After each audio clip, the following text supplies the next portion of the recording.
Explorer service of ServiceNow and how it can help you to programmatically access ServiceNow data.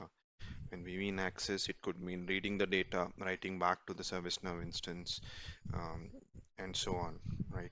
Or updating the existing data as well. What you see is the dev instance of ServiceNow. So once you log in, make sure you're logged in with appropriate privileges so that the ServiceNow REST API Explorer module is visible, and you can check your profile details on the top right corner of your instance. I've logged in as a system admin, so I should be having access to all the modules to begin with. On the home page, simply search for the REST API Explorer. You can just type REST.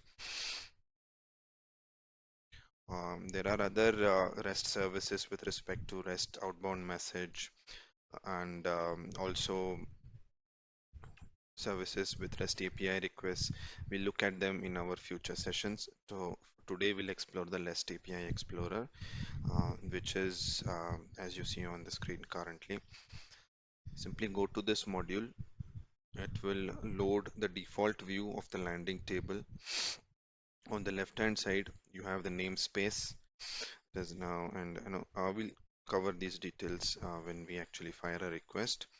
And there is the API name. So there are different APIs that we can choose based on our requirements. So what is basically an API? What is a REST API? I have documented this in one of my blog posts, and I will put the link here in the description. So you can go through that to get a basic understanding of what an API is and what specifically REST API is. Okay, REST stands for representational state transfer, and it's used to programmatically, it's basically a protocol where used to communicate between two instances or devices through programs. Okay, that's all you need to know for now. For further details, you can check my blog spot. On the default landing page, you have the API name, you have the API version, the latest V1, V2. Depending on what ServiceNow has released and updated, you can choose what is suitable for the application that you're trying to build. There are various APIs. See, when I choose a different API, let's say go with the mobile section API, you can see the fields on the right hand side change. That is, it gives you an appropriate or the corresponding URL that is used to make the REST API query. Okay, so for demonstration purpose, I mean, you can look at other APIs too. We will not be covering all of that in this demonstration, but everything will be on similar lines. Okay, I will choose the table API to begin with because we have worked on the tables earlier for report creation and dashboard creation, so it will be easier to understand. Basically, users working in ITSM field, ITIL field, they'll be familiar with table terminologies, that is change request, RITMs, incidents, security incidents, so on and so forth, right? So we are familiar with the fields, and if you have worked on different services, you might as well go ahead with that and explore the REST API service and see how the output comes out. Okay, so retrieve, we have various options what you want to do with the REST. So these are basically known as the HTTP methods which the REST API provides. One is post, one is get, put, delete, patch. So as the name indicates, post would mean sending a request to the ServiceNow instance. Retrieve a record would be getting an instance, I mean getting a record from the instance. Modify a record, it would be put, or it could be patch as well, updating or modifying anything. And deletion, of course, goes with delete. So as you see the caps, that's what indicates the method name. It is universally known to different developers and testers, and the terminology is fairly constant for a long time as of now, right? And there are other options in terms of exporting the API specifications in YAML and JSON format as well. If at all that is a business need, you can go ahead and explore this option. If not, you can continue with what you want to achieve with the REST API. So for demonstration, I will choose once again a table that is familiar with us. So we will be retrieving records from a table. I will type in the table name, go with the incident table.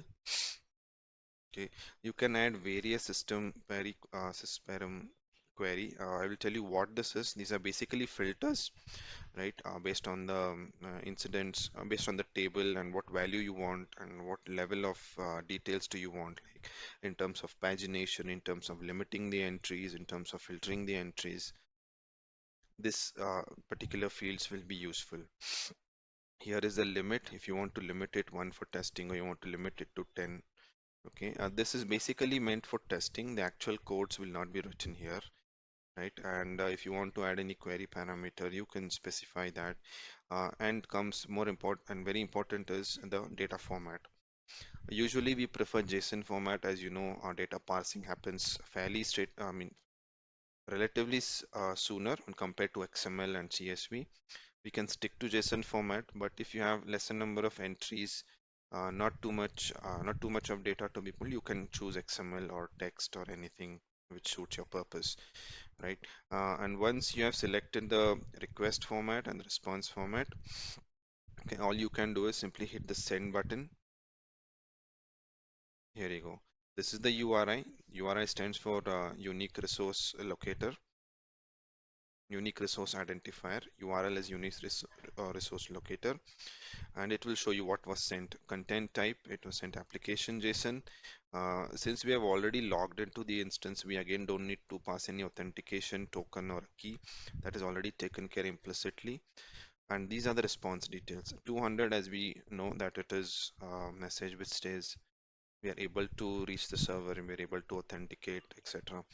So the server or the record is reachable at the moment. So we get 200 response code of 200, and the time it took to execute the query. So what was the query basically is we reached out to this table and we pulled out one incident detail, right? So this URL is what ServiceNow already provides us. You can see it here, and it changes based on the table and the API type, API name that we are using. In this case, it is a GET request from an incident table. So this part remains common, and the table name is substituted from the parameters that we have provided in the below drop-down field. It's incident, so it gets updated as incident, and system parameter limit is equal to 1, which implies we should see one incident at the bottom. Here is the link. Here is the result. So since we have chosen the JSON format, data is returned in the JSON format. This is a valid JSON format. So what it basically returns is, since we have not put any filters, it is returning us all the details of a particular incident. Incident number, what the link to the incident is, who updated the incident, everything that you see on the incident table. It is all captured or retrieved by one simple REST API query. Okay, the state is coded here as 7, and that can be changed with the filters and the display values. But in the raw format, with no filters and just a limitation, or even with no limitation, this is how the data will come in.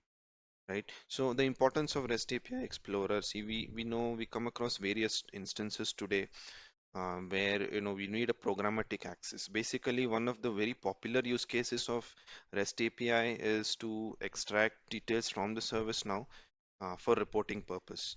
Right, what reports we created, that can be downloaded from the console, but it can also be programmatically procured. Not procured, but it can be programmatically obtained if you are familiar with the REST API Explorer. Now, you can see the code sample section here, right? This whole request, okay, whatever we sent, it can be modularized in different codes. Since I'm familiar with Python, I'll click on Python and you can see the code here, right?